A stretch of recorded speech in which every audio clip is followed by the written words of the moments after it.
আপনারা তো দোকান থেকে অনেকেই লাল দই কিনে খেয়েছেন, খুবই টেস্টি হয়। সেই রকম টেস্টি লাল দই আমি বাড়িতে জলের ভাপে তৈরি করে দেখাবো। খুব সফট হয়। আর যারা একদমই দই তৈরি করতে পারেন না, তারা আমার টিপসগুলো ফলো করে জলের ভাপে বাড়িতেই লাল দই তৈরি করে সবাইকে চমকে দিতে পারবেন। তো এই টিপস ফলো করে আপনারা অবশ্যই বাড়িতে লাল দই তৈরি করবেন। এরকম সফট, প্রচুর সফট। দেখুন।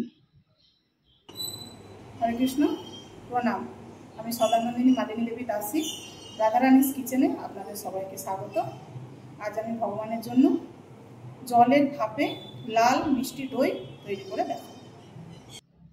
এই মিষ্টি দইটা তৈরি করার জন্য আমি এখানে দুধ নিয়েছি 500, আর এখানে টক দই জল ঝরিয়ে নিয়েছি 3 চামচের মতো, আর এখানে আমুল দুধ নিয়েছি 50 গ্রাম, 4 চামচ, আর এখানে এলাচের গুঁড়ো আছে অল্প, চিনি আছে প্রয়োজন মতো নেব, আর ঘি লাগবে ওই হাফ চামচের মতো, অল্প একটুখানি। তো আমি এখন ক্যারামেল তৈরি করব লাল কালারটার জন্য, সেই জন্য আমি কড়াতে অল্প একটু ঘি দেবো, খুব কম, হাফ চামচের মতো একটুখানি ঘি দেবো, ব্যাস এইটুকুই, আর লাগবে না ঘি। এতে গন্ধটাও খুব সুন্দর হবে আর ক্যারামেলটা তৈরি করতেও খুব সহজ হবে। এবার এই ঘিয়ের মধ্যে আমি 2 চামচ চিনি দিয়ে দেবো, আর আঁচটা একদম কম রাখতে হবে, লো হিটে, একদম লো হিটে থাকবে এটা। দিয়ে এটাকে আর নাড়াচাড়া করা যাবে না, এই অবস্থাতেই আমাকে একটু ওয়েট করতে হবে। দেখুন আমি একদম এতে কোনো খুন্তি টুন্তি কিচ্ছু দিইনি।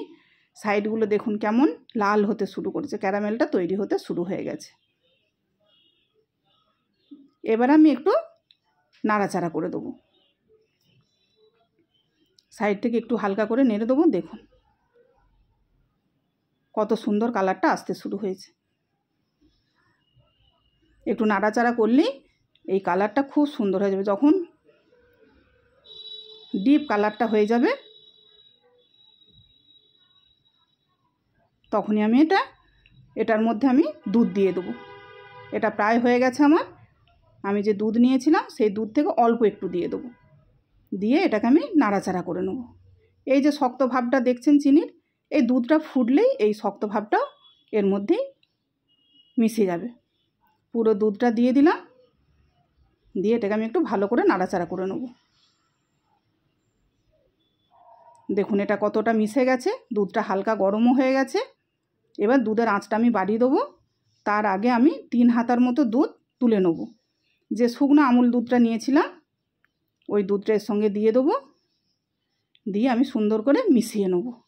মিশিয়ে নিয়ে ওই ক্যারামেল মেশানো যে দুধটা ওর মধ্যে এটা আমি দিয়ে দেবো।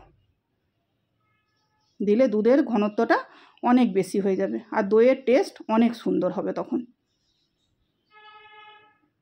আমি পুরোটা দিয়ে দিলাম, দিয়ে সুন্দর করে মিশিয়ে এটাকে আমি ফুটতে দেবো। দেখুন দুধের কালারটা কত সুন্দর এসে গেছে। এবারে এটা 2 মিনিট যদি ফুটিয়ে নিই এর কালারটা আরও সুন্দর হয়ে যাবে।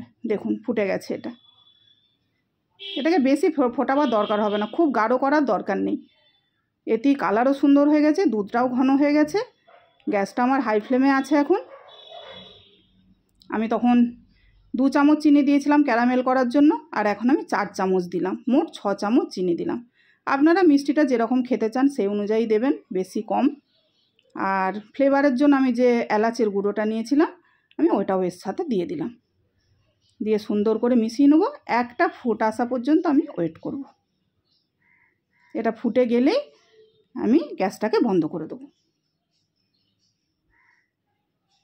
দেখুন দুধটা ফুটে গেছে, আর ফোটাবার দরকার নেই, একদম ঘন হয়ে গেছে। এই রকমটাই লাগবে, বেশি ফোটাবার একদমই দরকার নেই, এই রকম হলেই হবে। আমি দুধটা ঠান্ডা করে নিয়েছি প্রায় 15 মিনিট ধরে, ঠান্ডা হয়ে গেছে, প্রায় 95% ঠান্ডা হয়ে গেছে, হালকা গরম আছে। এই অবস্থায় যে আমি টক দই নিয়েছিলাম প্রায় 3 চামচের মতো ছিল, পুরো টক দইটাই আমি এর মধ্যে দিয়ে দেবো। আর টক দইটা জল ঝরিয়ে দেবেন, দিয়ে এটাকে আমি সুন্দর করে দুধটার সঙ্গে মিশিয়ে নেবো। দেখুন সুন্দরভাবে মেশানো হয়ে গেছে। দেখুন এইভাবে মেশালেই হয়ে যাবে। এবার আমি যে বাটিটায় করে দুধ নিয়েছিলাম ওই বাটিটার মধ্যেই আমি এই দুধটাকে ঢেলে দেবো। এতেই আমি দইটা বসাবো।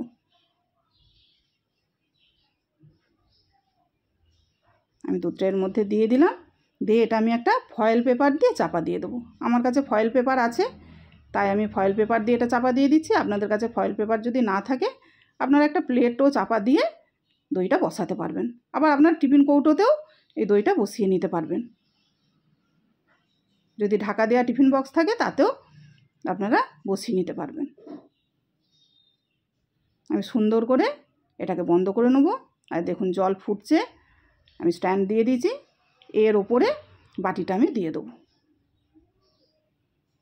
দিয়ে আমি ওপর থেকে একটা ঢাকা দিয়ে দেবো। ঢাকা দিয়ে আমি 12 থেকে 15 মিনিট ফুটতে দেবো। ঢাকা দিয়ে দিলাম। দিয়ে আমি এটা 12 থেকে 15 মিনিট ওয়েট করব। দিয়ে আমি ঠান্ডা করে আমি আপনাদেরকে দেখাবো। দেখুন 15 মিনিট ভাপ দেওয়ার পর এটাকে আমি ঠান্ডা করে নিয়েছি। দেখুন আমি ফ্রিজে রেখেছিলাম, দেখেই আপনারা বুঝতে পারছেন চারিদিকে কেমন বাষ্প হয়েছে।